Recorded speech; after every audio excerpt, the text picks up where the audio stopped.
자, 여러분 1교시에 부동산 거래 신고제에 대해서 공부했고 중요하다 그랬습니다. 오늘 배우신 그 정도 내용은 전체 부동산 거래 신고제의 3분의 1 정도만 보신 겁니다. 이제 뒤편에 가면 나중에 기본서에서는 신고를 했는데 중간에 계약이 깨질 수도 있겠죠. 그럼 어떻게 신고한다. 그 다음 신고할 때 처음부터 잘못 적어낼 수도 있겠죠. 그럼 그럴 때 어떻게 변경을 하느냐, 이제 이런 내용들도 준비되어 있습니다. 자, 이번에는 두 번째 주제 67페이지 하단 주택임대차 계약의 신고제입니다. 옆에 별표 해 놓으시고 한번 적어 보시죠. 그냥 감각적으로 2021년 올해죠. 2021년 6월 1일 시행 이렇게 적어 놓습니다. 자, 지금부터 출발하는 것은 주택임대차만 신고를 합니다.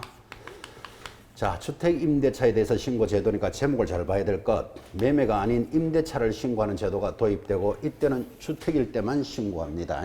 그럼 주택이라 하면 대표적으로 아파트입니다. 자, 그래서 주택에 대해서 임대차 신고가 도입되었고 물건을 파는 사람 갑이 있을 겁니다.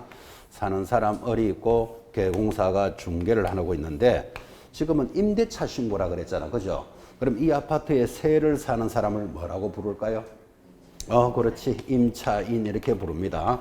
집주인을 뭐라 부를까요? 임대인 이렇게 부르겠죠. 자, 그러면 이제 매매와 구분되게 감을 잡아놓고 출발을 합니다. 밑에 1번 거래 당사자가 공동신고하는 것이 원칙이다. 부동산 거래신고와 법이 비슷하죠. 그죠? 거래 당사자가 공동하는데 기억 임대차 계약 당사자는 주택에 대하여 둘째 줄입니다. 줄 거야 되죠. 보증금 6천만 원을 초과하거나 월세가 30만 원을 초과하는 줄 거 놓고 주택 동그라미 임대차 계약 동그라미 임대차를 계약했을 때 보증금 또는 차임 등의 임대차 계약의 역시 체결일로부터 30일 내로 신고 날짜 똑같다 그죠? 체결일로부터 30일 내로 어디 가서 신고할까요? 주택 소재지를 관할하는 신고관청에 역시 공동으로 신고하여야 한다 그랬습니다. 하나 더 니은 그때 주택임대차 계약의 신고는 특별자치시 자치도 시, 군, 구에서 적용한다 이렇게 되어 있습니다. 자, 제가 이제 읽었던 걸 물어봅니다. 이 주택을 임대하면 신고합니다. 그런데 세를 산다고 다 신고하는 게 아니고 기준이 있습니다. 보증금 얼마? 보증금 6천이 넘거나 또 뭐 월세 얼마? 30만 원 이상일 때만 신고합니다. 이거 비교적 중요하겠다. 그죠? 그래서 보증금 6천 이상이거나 월세가 30만 원 이상이면 신고하는데 아까 부동산 거래 신고는 우리나라 전 지역에서 부동산을 사고 팔면 신고하겠죠. 근데 주택임대차는 신고 지역이 정해져 있습니다. 자, 그럼 감각적으로 물어봅시다. 이 주택이 서울에 있는 주택입니다. 보증금 6천에 월세 30 넘으면 신고할까요? 안 할까요? 당연히 서울에 있는 건 신고하겠죠. 상식적이죠. 그죠? 자, 경기도에 있는 주택입니다. 예를 들어서 경기도 하남시에 아파트가 있습니다. 보증금 6천에 월세 30면 신고할까 안 할까요? 당연히 합니다. 경기도는 거의 서울권과 같은 거라고 보셔야 되잖아요. 그죠? 그래서 니은에 다시 한번 봐봐요. 주택임대차 신고는 특별자치시 동그라미 특별자치시가 어디죠? 세종시입니다. 세종시. 그 다음 특별자치도가 어디죠? 제주도. 그 다음에 시, 군. 자, 시니까 우리말로 하면 어디? 뭐 하남시 이런 거죠. 하남시, 군 줄 것이어야 돼요. 광역시와 경기도 관할에 있는 구윤으로 한정됩니다. 그리고 구자치구를 적용한다. 그랬으니까 자, 여러분 경기도 하남시 신고해야 된다, 안 해야 된다? 해야 되잖아요. 광역시와 경기도. 그 다음에 양평군 해야 된다, 안 해야 된다? 해야 돼. 경기도에 있으니까. 그죠? 이해되겠죠? 김포, 뭐, 신지, 군인지, 강화군, 이런 거 다 신고하는 거예요. 그래서 서울 지역은 당연히 신고해야 되고, 주택. 그 다음에 경기도 지역은 신고하는 거예요. 경기도 지역에 보증금 6천이고 월세 30면. 그런데 충청남도에 가면 대천군 이런 거 있어요. 그런 데는 신고할 필요 있다, 없다? 없어. 주택임대차 신고 대상이 아니라고. 되겠죠? 광역시, 부산광역시나 인천광역시에 있는 군이 있어요. 강화군 이런 거 들어보셨죠? 신고한다 안 한다? 해야 돼. 광역시에 있는 군은 포함하는 거예요. 됐죠? 광역시가. 그래서 이 주택임대차는 전 지역을 대상으로 하지 않는다는 게 시험에 나오는 거예요. 보증금 6천 이상이고 월세 30만 원 이상이면 공동으로 신고를 하는데 서울과 경기권에 있는 군 지역은 모두 다 신고합니다. 그럼 나머지 군은 신고한다 안 해. 그 다음에 광역시에 군이 있다니까요. 광역시 군도 신고 대상이죠. 자, 바로 밑에 동그라미 2번. 당사자 일방이 국가 등인 경우 해서 임대차 계약 당사자 중 일방이 국가 등이면 역시 누가 신고할까요? 국가 등이 신고합니다.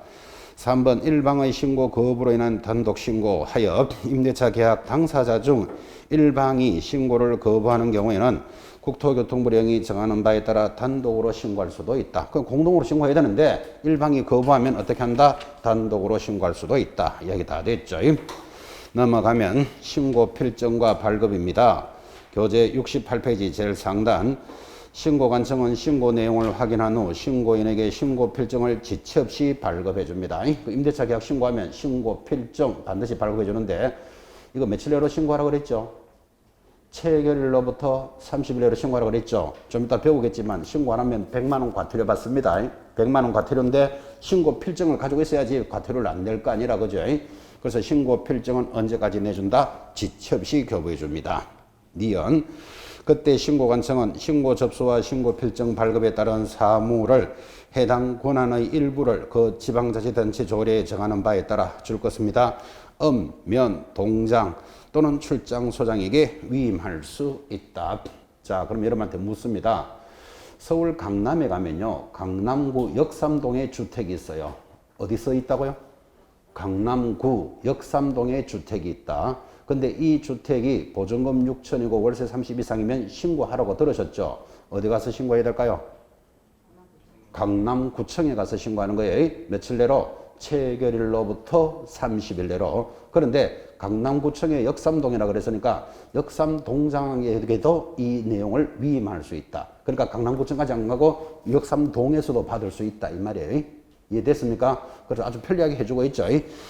면, 동장, 출장, 소장에게 위임할 수 있다. 자, 2번에 1번 내로입니다.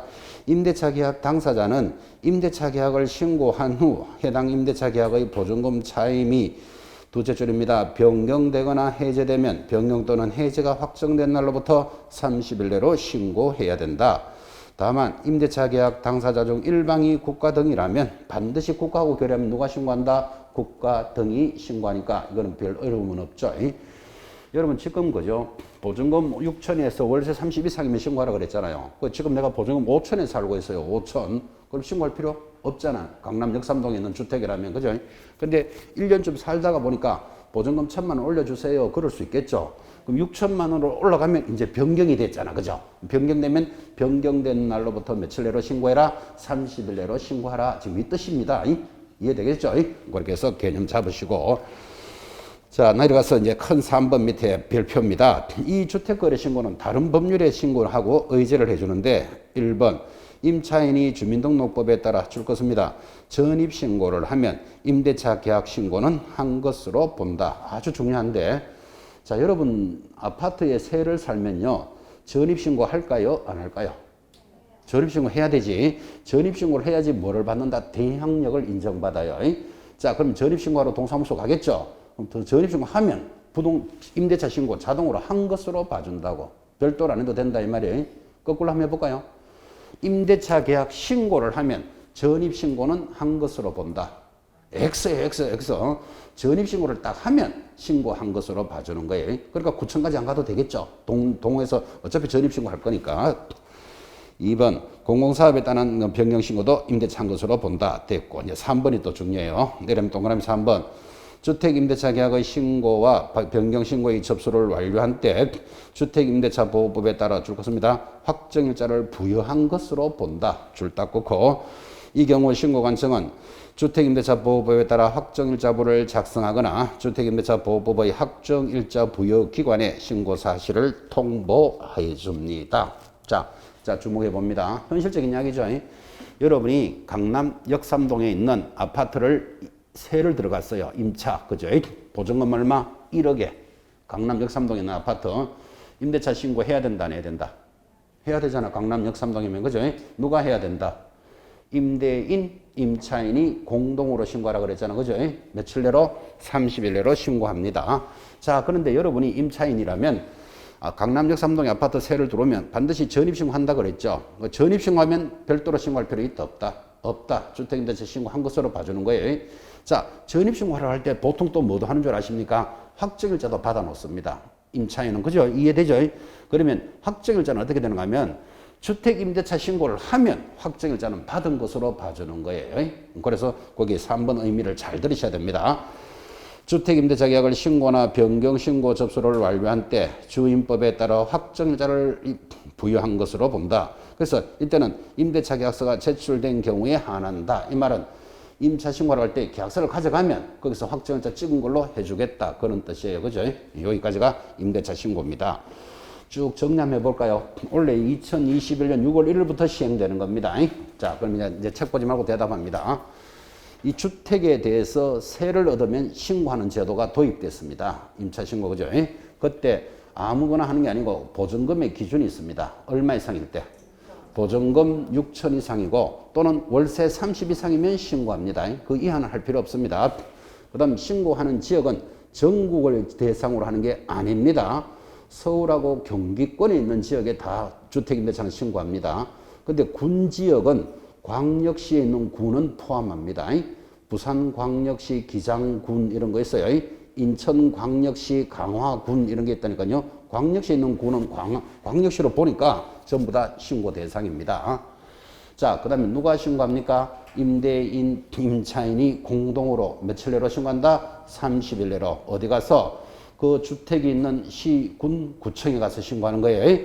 근데 시군, 구청에 가서 이제 이렇게 임대차 신고를 안 하면 좀 이따 보게 되겠지만 100만 원 과태료예요. 어쨌든 신고를 하면 확정일자 찍은 것으로 봐줍니다. 확정일자는. 그 다음 아파트 세를 넣는 사람은 보통 동사무소에 가서 전입신고하게 돼 있다니까. 그죠?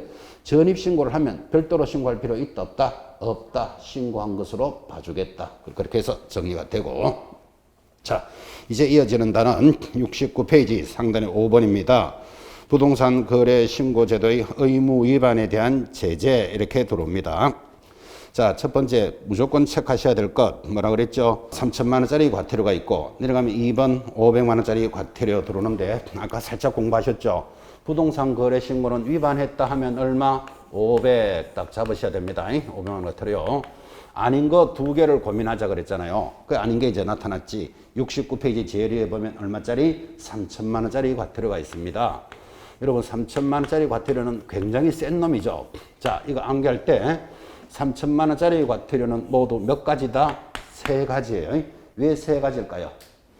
3천만 원짜리니까. 그죠? 3천만 원짜리니까. 그래서 첫 번째 매매 계약을 체결하지 아니하였음에도 불구하고 자, 1번에 거기 불구하고 동그라미 불구하고 2번에도 보시면 거래 신고 해당 계약이 해지되지 아니하였음에도 불구하고의 동그라미.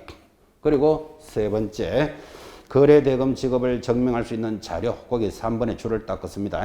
이것을 제출하지 않으면 3천만 원짜리 과태료입니다. 자, 그러면 주목합니다. 부동산 거래 신고에 관련되는 것은 위반하면 전부 500 찍으라 그랬죠. 아닌 게 두 개가 있어요. 3천만 원짜리와 취득가액의 5% 과태료가 있는데 일단 3천만 원짜리 과태료는 모두 몇 종류? 세 종류. 왜 세 종류? 3천이니까. 그죠? 어떻게 기억한다? 불구하고 그리고 거래 대금 지급 자료 이렇게 들어가면 요게 3천만 원짜리 과태료예요. 일단은 여러분들이 이 세부적인 건 다 체크는 못할 거고 일단은 3천만 원짜리는 세 가지다. 요것만 기억해도 굉장히 크게 갑니다. 지금 불구하고 계약이 체결되지 않았는데도 불구하고 체결 신고하거나 해제되지 않았는데도 해제 신고하는 것 3천만 원짜리 과태료입니다. 그리고 거래대금 지급증명 자료까지. 이 취득가액의 5% 과태료는 딱 하나입니다. 무조건 신고, 무조건 출제합니다. 밑에 내려가면 3번 찾았습니까? 취득가액의 100분의 5, 그게 5% 과태료잖아. 그죠? 자, 5% 1. 신고 의무자로서 거래 신고를 거짓으로 한 자, 거짓의 동그라미. 2. 신고 의무자가 아닌 자가 거짓된 내용의 신고를 한 자, 또 거짓의 동그라미. 자, 그러면 취득가액의 5% 과태료는 복잡하게 생각할 필요 없이 무조건 거짓 신고하면 얼마? 취득가액의 5% 과태료예요. 거짓 동그라미 하셨죠? 자, 그리고 나머지는 전부 다 얼마짜리다? 500만 원짜리 과태료예요. 거래 신고를 하지 않거나 해제 신고를 하지 않거나 신고를 뭐 요구하거나 조장하거나 방조하거나 쫙 전부 500이에요. 그렇게 해서 전체 단원을 정리하시고 마지막 제일 밑에 보면 100만 원짜리 과태료는 방금 했잖아요. 주택 임대차 신고는 100만 원짜리 과태료. 그건 하나는 별도로 딱 있습니다. 자, 그럼 이제 이렇게 해놓고 빠르게 진행했지만 이거를 기억하는 방법을 물어보겠습니다. 여러분 부동산 거래 신고 며칠 내로 하라 그랬죠? 부동산 거래 신고입니다. 며칠 내로? 체결일로부터 30일 내로 신고 안 하면 어떻게 될까요? 500만 원 과태료. 그죠? 그런데 6억으로 거래했으면 6억으로 신고해야 되잖아요. 근데 5억으로 신고하다가 적발됐어. 그러면 뭐가 해당될까요? 얼마에 거래했다고요? 6억에 거래했어. 근데 신고를 얼마로 했다고요? 5억으로 하다가 적발됐다니까. 그러면 이걸 뭐라 그런다? 거짓 신고라 그런다고. 그러면 취득가액의 5%예요. 6억짜리에 5%, 5력이 33천만 원 과태료 나가요. 무슨 말인지 대충 느낌 오겠습니까? 거짓 신고 굉장히 엄합니다. 그 다음 3천만 원짜리 과태료가 몇 종류가 있다? 3종류가 있다. 그까지만 아시면 돼. 불구하고 2개, 그리고 거래대금 자료에. 그래서 제재가 한 페이지나 되지만 어차피 시험에 나오면 무조건 맞추습니다. 여러분들은 일단 부동산 거래 신고는 500만 원 과태료를 일단 입력해 놓으셔야 됩니다. 나머지 다 정리됐죠. 자, 원래 처음 도입된 제일 밑에 4번 주택임대차 신고는 100만 원짜리 과태료가 준비되어 있습니다. 넘어가서 70페이지입니다. 토지거래 허가제입니다. 자, 이제 또 부동산 규정 중에서 가장 센 놈이 토지거래 허가제가 도입이 되어 있는데 부동산 거래에서 규제가 제일 센 것 토지거래 허가제입니다. 이 토지거래 허가제는 사회주의 제도입니다. 여러분 우리나라는 자본주의다 이거 아시죠? 자본주의는 자기 부동산 자기 알아서 처분하는 거예요. 그런데 이 사회주의 제도라는 말은 토지를 거래할 때는 국가가 허가를 안 해주면 못 거래하도록 만듭니다. 그래서 토지거래 허가제는 사회주의 제도입니다. 이게. 그래서 자본주의 제도에서 굉장히 엄한 규제입니다. 내 땅 내 마음대로 못 파는 거예요. 이런 제도를 토지거래 허가제라고 도입이 되어 있습니다.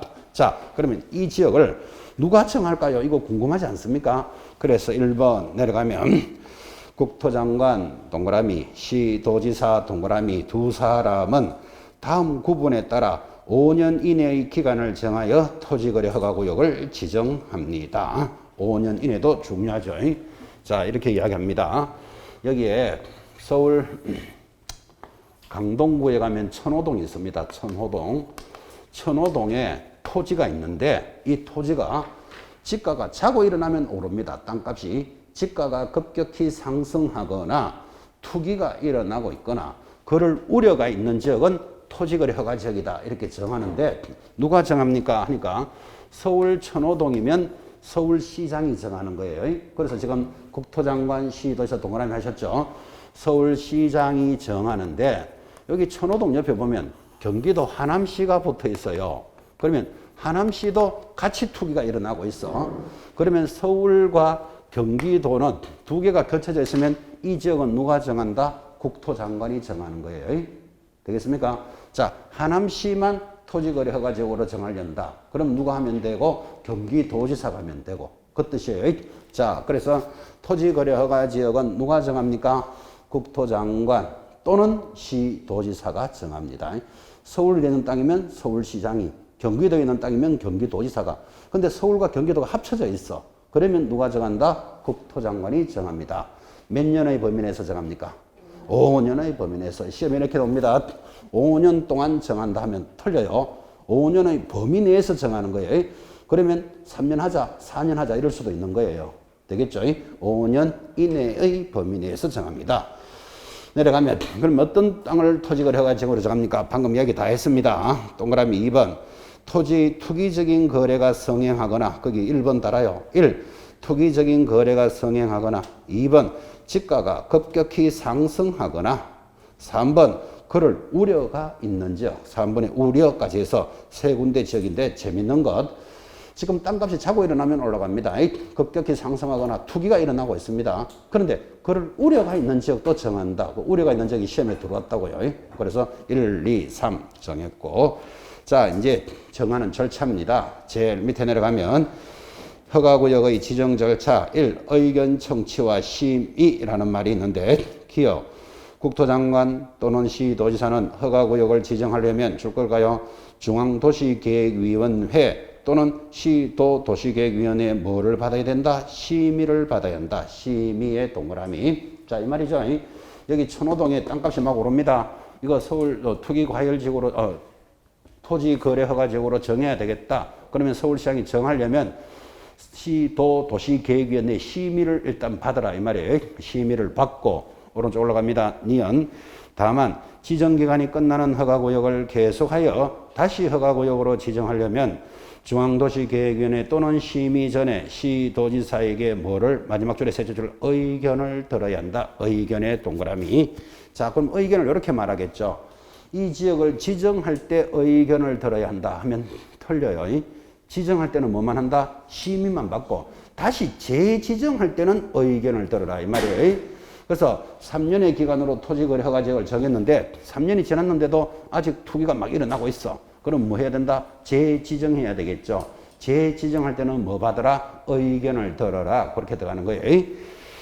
자, 그리고는 2번 공고와 통지입니다. 기업, 국토장관 또는 시도지사는 허가구역을 지정할 때는 지체 없이 다음 사항을 공고해야 된다. 여기 이제 원래 출제 문제이기도 한데, 자, 다음 사항을 공고하는데, 공고하는 게 몇 개? 1, 2, 3, 4, 네 가지잖아. 그죠? 항상 여러분한테 그런 이야기 했죠.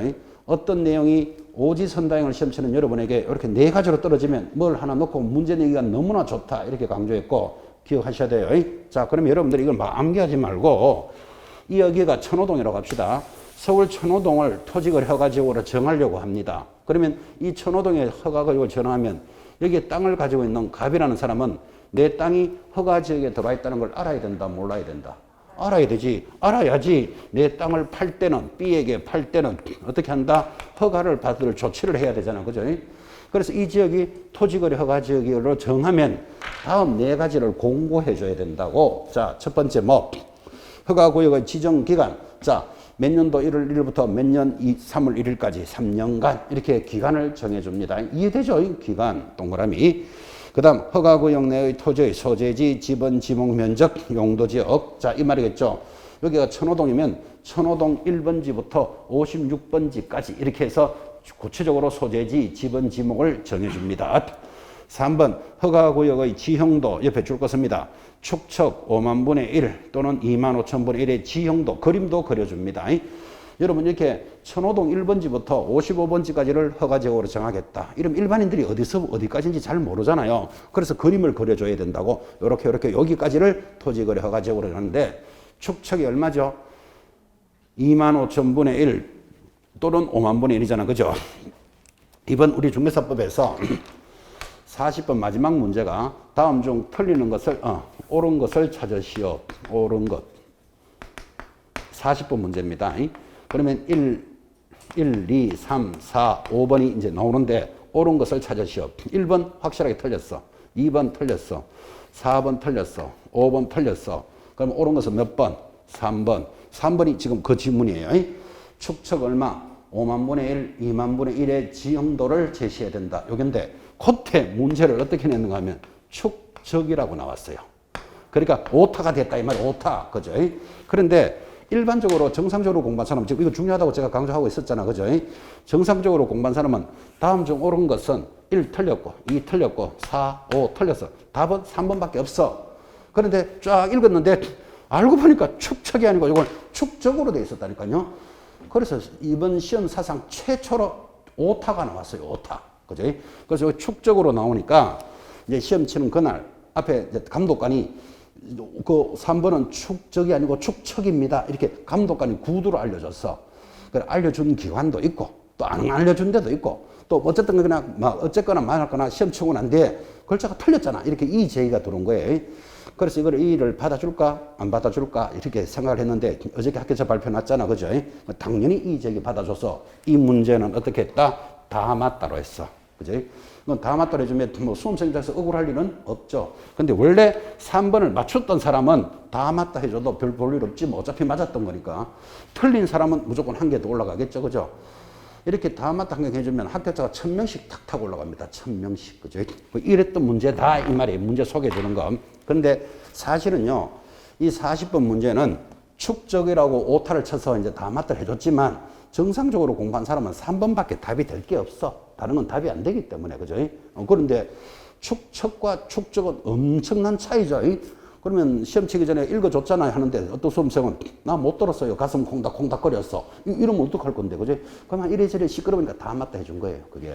자, 그러면 지금 뭐 지나간 시험은 소개해드리는 거고 여러분이 알아야 될 거. 선호동을 허가구역으로 지정하면 그림을 알아야지 일반인들이 내 땅에 들어가는지 안 들어가는지 알 수 있다니까요. 축척 얼마분의 1, 2만 5천, 5만 분의 1의 지형도도 공고합니다. 그 다음 마지막 4번 허가 면적 대상인 토지 면적입니다. 자, 이 지역 중에서도 여기는 토지 거래 허가를 받지 않아도 된다라고 면제를 해주는 지역이 있으면 면제 지역도 공고해 주죠. 그 네 가지 A, B, C, D가 중요한데 이번에 시험에도 나왔지만 어떻게 전달했는가 하면 항상 오지선다형을 준비하는 분들은 이렇게 네 가지로 끊어지는 건 잘 봐야 된다. 이렇게 많이 강조했던 문제였습니다. 그대로 출제도 되었죠. 자, 내려가면 박스 밑에 니은. 그때 국토장관은 공고 내용을 시도지사를 거쳐서 시장, 군수, 구청장에게 통지하고 시도지사는 국토장관, 시군, 구청장에게 통지를 한다. 이 말이죠. 자, 여기 봐요. 천호동을 이제 서울시장이 토지거래 허가 지역으로 정했어요. 그러면 허가를 누구한테 받아야 되는가 하면 천호동은 서울 강동구 소속이에요. 강동구청장에게 이제 허가를 받아야만 팔 수 있는 거예요. 그러면 서울시장이 강동구청장한테 연락해줘야 된다, 안 해줘야 된다? 해야 되지. 강동구청 중에서 천호동 1번지부터 55번지는 토지거래 허가지역입니다. 이렇게 통지를 해주라 이 말이에요. 이해되죠? 여기서 여러분들이 배울 수 있는 거, 허가권자가 누구다? 시장, 군수, 구청장이에요. 이 지역을 토지거래 허가지역으로 지정하는 자는 누구죠? 국토장관 또는 시도지사라면 허가권자는 시장, 군수, 구청장입니다. 그래서 밑에 내려옵니다.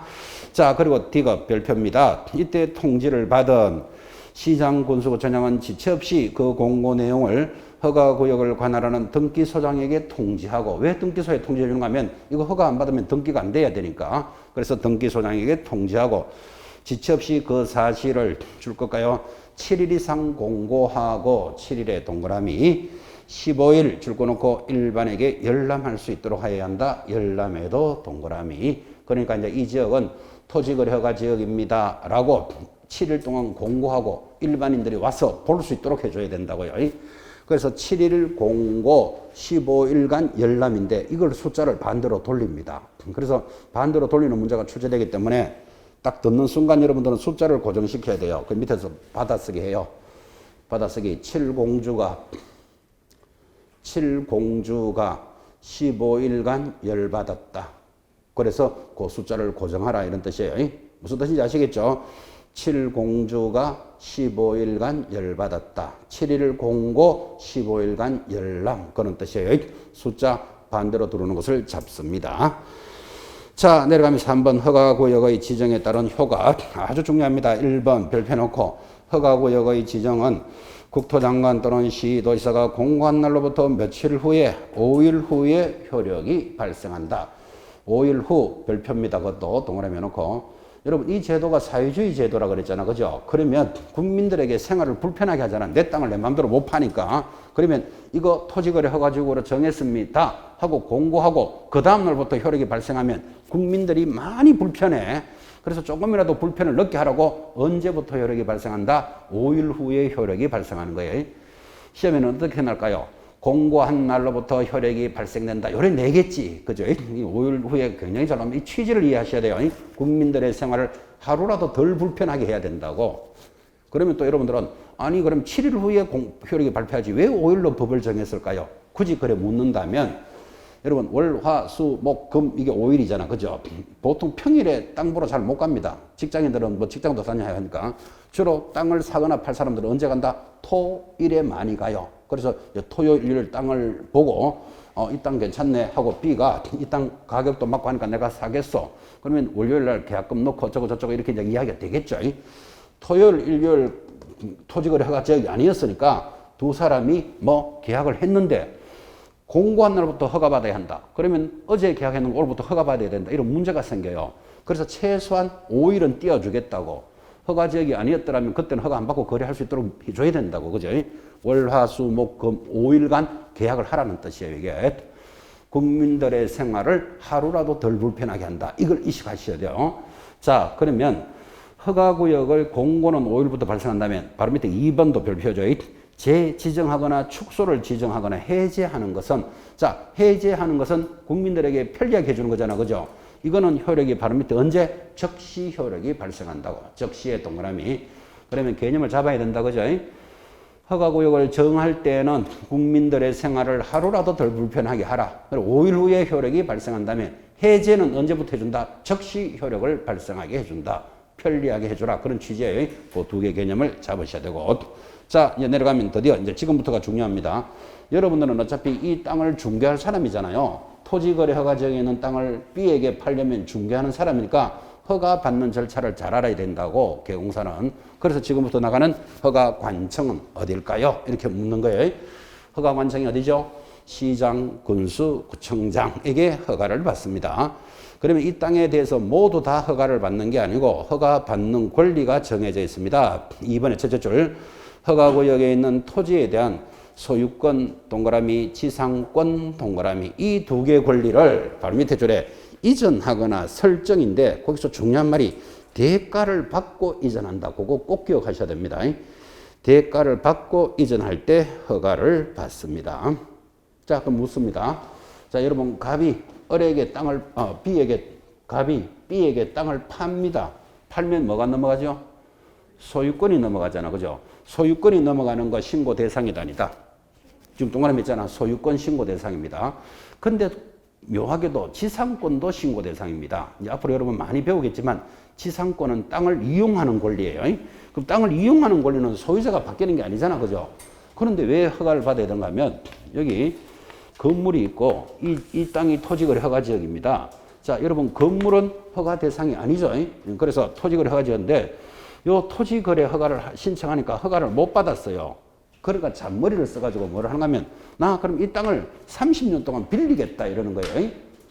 그걸 허가를 안 해주니까 사고 팔지는 못하잖아 지금. 그죠? 그 대신에 나 땅 40년 동안 빌리겠다고 두 사람이 계약을 한다고. 그러면 40년 동안 빌리면 살아있는 동안에는 자기 거나 마찬가지잖아 사실은. 그죠? 그렇게 잔머리 쓰는 걸 방지하기 위해서 지상권도 신고 대상으로 들어온 거예요. 그래서 소유권뿐만 아니라 지상권도 신고 대상인데 반드시 대가를 받고 넘겨야 돼. 그럼 자, 갑이 아버지가 사망했어요. 그러면 소유자가 아들로 바뀌겠죠. 이거 소유권이지만 신고할 필요 있다 없다? 없다. 대가를 받고 한 게 아니잖아 지금. 그죠? 대가라는 개념을 잘 보셔야 돼요. 대가를 받고 넘길 때는 허가 대상인 거예요. 그래서 소유권과 지상권의 대가를 받고 하는데 예약도 포함하는 거예요. 그 옆에 작은 글씨 봐봐요. 예약. 그죠? 그러니까 앞으로 계약을 하겠다라고 예약한 것도 허가 대상이에요. 좀 이따 배우겠지만 허가 안 받으면 2년 징역 100분의 30의 벌금형이에요. 그래서 반드시 허가를 받고 거래하라. 허가 대상은 소유권과 지상권의 대상이고 어디 가서 허가 받아야 되지요? 시장, 군수, 구청장이 허가권자다 그랬습니다. 자, 넘어가서 허가의 절차. 허가의 절차 넘어가면 1번 기억. 시장, 군수구청장은 허가 신청서를 받으면 민원 처리에 관한 법률에 따른 처리 기간에, 자, 처리 기간 동그라미 놓고 옆에 15일 적어 놓습니다. 처리 기간이 며칠이라고요? 15일 이내에 허가 또는 불허가 처분을 하여야 한다. 자, 여러분 묻습니다. 갑이 B에게 땅을 팔려면 허가 받아야 된다 그랬죠? 그럼 허가 신청이 들어오면 며칠 내로 허가해 줘야 된다? 15일 내로 허가한다 아니면 불허가 한다를 알려줘야 된다고. 허가하면 이제 거래하면 되겠지. 불허가 받으면 거래 못하는 거예요. 이해하시겠죠? 15일 내로 허가 불허가를 합니다. 그때 니은 바로 밑에입니다. 허가 신청서를 받은 허가관청은 지체 없이 필요한 조사를 하고 조사에 동그라미 했어야 돼요. 신청서를 받은 날로부터 15일 내로 방금 했다시피 허가 변경 불허가 처분을 하는데, 자 봐요. 이 갑이 B에게 파는데 허가를 받으러 왔겠죠. 그 허가 사유서에 보니까 B가 이렇게 되어 있어요. 이 땅을 사서 땅값이 오르면 되팔려고 삽니다. 만약에 이렇게 적어내면 허가해 준다 안 해준다? 절대로 안 해줘. 이 땅은 투기가 일어나고 집가가 막 급격히 상승하는 지역이잖아. 그죠? 그래서 B가 이 땅을 살 때는 땅값이 오르면 되팔고 싶더라도 뭐라고 하는가 하면 집을 짓고 농사를 짓겠어. 자기 집 짓고 살겠다는데, 농사 짓고 먹고 살겠다는데 그걸 허가 안 해줄 수는 없잖아. 그죠? 그렇게 제출해야 안 되겠어요. 그래서 B가 사유서에다가 집을 짓고 농사를 짓겠어. 이렇게 사유서를 냈다면 관청에 나가서 조사를 해본다고. 아, 실제 집 지을 수 있는 땅인가? 아니면 농사를 지을 수 있는 땅인가? 그죠? 그래서 조사 나간다니까요. 조사를 나가서 조사 확인하고 며칠 만에 해준다. 15일 내로 허가 불허가를 해줍니다. 그때 내려가면 4번 허가 대상의 기준 면적이 있습니다. 자, 전부 다 허가 받는 게 아니고 면적이 있어요. 주거지역 찾았습니까? 주거지역 동그라미. 거기 180 이하일 때만 허가 받습니다.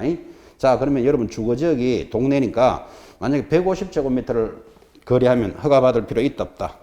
없다. 180 이하는 면적이잖아. 그죠? 그럼 180 넘으면 허가 받는 거예요. 상업지역은 얼마죠? 상업지역 동그라미 얼마? 200제곱미터 이하일 때만 허가 받습니다. 200제곱 이하는 허가 안 받습니다. 200제곱 넘으면 허가. 공업지역은 얼마? 660 동그라미. 녹지지역은 얼마? 100. 미지정구역은 90이에요. 그 미지정 옆에다가 기타지역 이래야 돼요. 여러분 앞으로 공법을 배우시면 거기 도시지역이 나오면 자동으로 나오는 말이 주, 상, 공, 녹, 기. 이게 도시지역이에요. 자, 다시 이것만 하나 알아도 여러분 공법에서 반은 해결해요. 책 보지 마시고 도시지역 나오면 뭐라고요? 주, 상, 공, 녹, 기. 그게 도시지역이에요. 자, 다시 여러분은 지금 서울에 살고 계시죠? 서울은 도시지역이다? 아니다? 우리나라 최고의 도시지역입니다. 서울은. 그죠? 그럼 여러분은 도시지역에 사는 사람들이잖아요. 그럼 여기 학원에 오실 때는 반드시 주거지역에서 왔을 거예요. 그래서 도시지역은 주거지역이 정해져 있다니까요. 그런데 강남에서 오는 사람도 있겠죠. 강남은 보나마나 상업지역일 거예요. 거기서 오는 사람도 있을 거예요. 근데 자기 집이 공단지역에 있는 사람도 있을 수 있겠죠. 그래서 도시지역은 무조건 5개로 정해져 있다니까. 주, 상, 공, 녹, 녹지지역. 설렁 같은 데 가면 녹지지역도 많이 있는 거 아시죠? 녹, 그 다음에 기타 미지정구역으로 정해져 있어요. 그래서 앞으로 도시지역 하면 내가 도시지역에 살잖아 지금. 그죠? 그럼 난 집에서 왔으면 우리 동네는 주거지역일 거야. 강남에서 살고 있는 사람도 있겠지. 나는 상업지역이야. 그죠? 공단지역에 살고 있으면 공업지역이에요. 설렁 같은 데 이런 데 사시면 녹지지역에 살고 있겠지. 아주 환경이 좋죠. 녹지지역. 이것 좀 못 정하면 기타 지역이에요. 자, 그래서 앞으로 공법에서 도시지역이 딱 들어오면 자동으로 주, 상, 공, 녹, 기 이렇게 기억하셔야 돼요. 그럼 도시지역이 아닌 지역은 이제 외곽이겠죠. 그래 하단에 도시지역 외인데 외의 지역은 기타 지역 250, 농지는 500, 임야는 1000 이렇게 암기를 해야 될 숫자예요. 근데 그 표 한번 봐봐요. 기준 면적이 있고 오른쪽에 뭐가 돼 있다? 입법 예고가 돼 있어요. 지금 그죠? 이렇게 바꾸겠다 이런 뜻이에요. 지금 확정됐다 안 됐다? 아직 확정 안 됐어. 그러면 지금까지 여러분들은 어떻게 알아야 되는가 하면 기준 면적을 한번 기억할 필요가 있어요. 자, 그런데 기준 면적의 숫자가 많죠. 이렇게 기억합니다. 주거지역은 기준이 얼마죠? 180 이렇게 기억합시다. 주거 18 기억합니다. 수업하기 좀 거칠지만 주거 18 상업지역은 얼마? 200이니까 이쌍 이렇게 기억합니다. 200이니까 이쌍 주거 18 공업지역에는 연기가 유유히 날아가요. 공업지역은 얼마라고요? 연기가 유유히 날아 660. 녹지지역은 나무가 빽빽해요. 녹지지역은. 그럼 기준이 얼마? 100. 기타 지역은 90이에요. 그러면 기타 줄은 9줄 이렇게 기억해요. 원래 기타 줄 몇 줄? 원래 6줄이에요. 그 6줄 이렇게 대답한 사람 원래 시험 안 될 거예요. 앞으로 기타 지역은 몇 줄? 9줄 이렇게 기억해요. 90 이렇게 기억하라고 지금 이야기하는 거예요. 그렇게 이제 암기를 한번 해봅니다. 오른쪽 입법 예고는 아직까지 천천히 갑니다. 자, 이제 책 보지 말고 한번 암기시켜 드렸으니까 책 보지 말고 도시지역 하면 뭐라고 나온다? 주, 상, 공, 녹, 기. 주거지역 얼마? 180, 주거 18 기억하라니까요. 상업지역은 얼마? 200, 이쌍 기억해요. 이쌍. 그지? 다음 공업지역은 연기가 유유히 날아가요. 660. 녹지지역은 나무가 빽빽해요. 100. 그 다음에 나머지 이거 말고 기타 지역은 얼마? 90. 어떻게 기억한다? 기타 줄, 기타는 99줄. 뭐 이렇게 기억하든지. 그죠? 그래서 그 숫자를 한번 잡아 놓으셔야 돼요. 자, 그런데 오른쪽에 그 표에 입법 예고를 한번 봐봐요. 주거지역은 180이 기준이었는데 얼마로 바뀌죠? 60. 자, 그럼 60 이하는 안 받아도 돼. 그럼 60 넘으면 받으니까 딱 보니까 입법 예고는 규제가 강화된다, 완화된다. 강화됩니다. 규제가. 그래서 강화가 되기 때문에 이건 좀 기다려 보셔야 됩니다. 예고는 돼 있습니다. 지금 그죠? 기본서 나올 때쯤 되면 확정하는지를 그때 볼 수 있을 겁니다.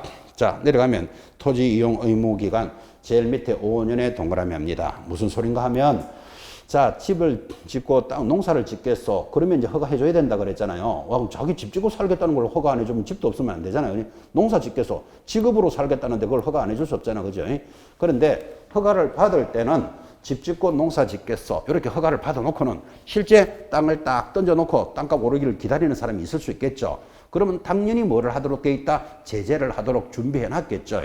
자, 그래서 72페이지 제일 하단 토지 이용 의무 기간 허가를 받은 자는 몇 년의 범위 내에서 5년 동그라미 해놓고 제일 밑에 줄에 허가받은 목적대로 이용해야 된다. 동의하시겠죠? 자, 그때 오른쪽 올라가면 73페이지 자기 거주용 주택용지로 할 때는 끝에 2년이에요. 그 2년의 동그라미. 자, 주민을 위한 복지시설, 편익시설 끝에 가니까 몇 년? 2년 안에 해야 돼요. 2년. 3번 농업인 등이 농업, 축산업, 임업, 업 이걸 한마디로 말하면 직업으로 가져가겠다는 뜻이죠. 먹고 살기 위해서 이 토지를 구했단 말이잖아요. 그죠? 그거 몇 년? 2년. 자, 4번 토지 공익 사업용으로 협의 양도가나 수행되면 대체 토지를 취득합니다. 그때 몇 년? 2년. 동그라미. 자, 지금 왜 동그라미 시켜준가 하면 2년이 모두 몇 개? 4개잖아요. 그러면 여러분 문제 물을 수 있는 것, 그 2년 4개에다가 다른 놈이 하나 딱 들어온다고. 되겠죠? 문제가 뭐는 2년, 4년, 5년 이렇게 있으면 시험 문제 낼 수 있는 방법이 정해져 있잖아, 지금. 그죠? 그래서 이런 것들을 의식 있게 보셔야 된다고. 자, 그럼 인자리 4개니까 4개만 공부하면 이 박스는 다 해결하는 거예요. 이 4개만 앞으로 공부하시면. 근데 그래도 공부를 좀 더 이렇게 얇게 할 수는 없으니까 5번은 공부하자고. 토지 수용, 사용할 수 있는 사업 시행의 동그라미. 사업 시행 동그라미 했습니까? 동그라미 해놓고 그 5번의 셋째 줄 끝에 보면 셋째 줄에 몇 년? 4년 내로 시행이 돼. 4년 동그라미. 자, 그럼 이렇게 되는 거예요. 사업 시행하면 몇 년? 4년. 왜 4년? 사자가 들어가잖아, 거기. 사업 시행. 그죠? 그럼 요거 4년짜리 하나 딱 기억하는 거예요. 나머지 2년 됐죠? 이제 오늘만 다 하고 말 것도 아니고 다음 시험 칠 때까지 이렇게 익혀놓는다고. 그러면 이 단원에서 시험에 나와봐라 딱 기다리셔야 된다고. 어쨌든 찾아가도록 할 겁니다. 자, 내려가면 박스 밑에 2번 이용에 대한 조사 됐고 3번 이제 드디어 별표 이행강제금. 자, 방금 이런 이야기 했죠. 나 농사를 짓고 살겠어. 그럼 허가해줘야 된다 그랬잖아요. 근데 농사 안 짓고 있어. 땅값 딱 던져놓고 기다리고 있는 거예요. 그러면 뭐를 내린다? 이행강제금을 부과하는 거예요. 이행강제금 세요. 봐요. 1번 시장 군수구청장은 토지 이용 의무를 이행하지 아니한 자에 대해서는 상당한 기간을 정하여 토지의 이용 의무를 이행하도록 명령할 수 있는데 다만 농지법상 이행강제금을 부과받은 경우에 이행 의무를 명하지 않을 수 있다. 그래서 2번 내려가면 문서로 계고하고, 그러니까 석 달 뒤에 만약에 집을 안 지으면 이행강제금을 부과하겠어 이렇게 말로 하는 게 아니고 문서로서 계고하는 거예요. 계고한다 이 말은 경고한다 이런 뜻이에요. 경고하고 내려가면 부과의 범위. 그때 시장 군수구청장은 이행명령이 정해진 기간에 이행되지 않으면 드디어 줄 거 봅니다. 토지 취득가액의 얼마? 100분의 10을 이행강제금으로 부과합니다. 자, 그럼 이제 거기까지 조건을 물어봅니다. 봐요. 여기 천호동에 있는 갑이 땅을 가지고 있는데 여기 토지거래 허가지역이에요. 그럼 토지거래 허가지역을 B에게 팔리면 허가를 받아야 되잖아. 그죠? 그래서 허가를 받을 때 나 집을 짓고 농사를 짓겠어. 그래서 이제 허가를 받았어. 근데 허가 받은 대로 이용하지 않으면 뭐가 나간다? 이행강제금이 나간다. 지금 이 말이에요.